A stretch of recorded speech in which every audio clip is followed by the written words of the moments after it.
అమ్మ నాన్న సంతోషంగా ఫీల్ అవ్వాలని వాళ్ళని అత్తయ్య మావయ్య అని పిలిచారు కదా, అందుకు. నేనేమి స్పెషల్గా పిలవలేదు, ఫ్లోలో వచ్చిందంతే. మీ గురించి నాకు తెలుసు సార్. మనసులో ఎంతో ప్రేమ అభిమానాలు ఉంటాయి, పైకి మాత్రం చూపించరు. వావ్, కనుక్కుందమ్మా పెద్ద సైంటిస్ట్. మనసు తెలుసుకోవడానికి సైంటిస్ట్ ఏం కానక్కర్లేదు సార్, అర్థం చేసుకుంటే చాలు.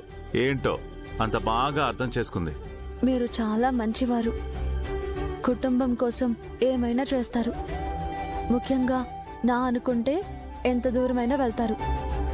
అబద్ధాలు చెప్పరు, నిజం మాత్రం దాచేస్తారు. రెండిటికి తేడా ఏంటి? మనసులో ఉంది ఉంది అని చెప్పరు, మనసులో ఉన్నదాన్ని పైకి చెప్పరు.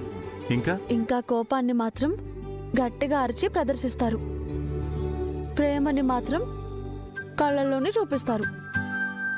ఒక్క మాటలో చెప్పాలంటే మీకు దగ్గరైతే దూరం కాలేము, దూరం అయితే ఆ దూరాన్ని భరించలేము.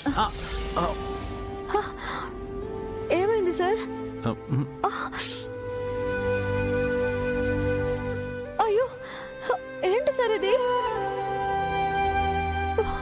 అంతా నా వల్లే, నేను జాగ్రత్తగా ఉండాల్సింది. సారీలే సార్. ఆయింట్మెంట్ రాసుకోవాలి కదా సార్, లేదంటే బొబ్బలు వస్తాయి. ఉండండి, కొబ్బరి నుండి రాస్తాను.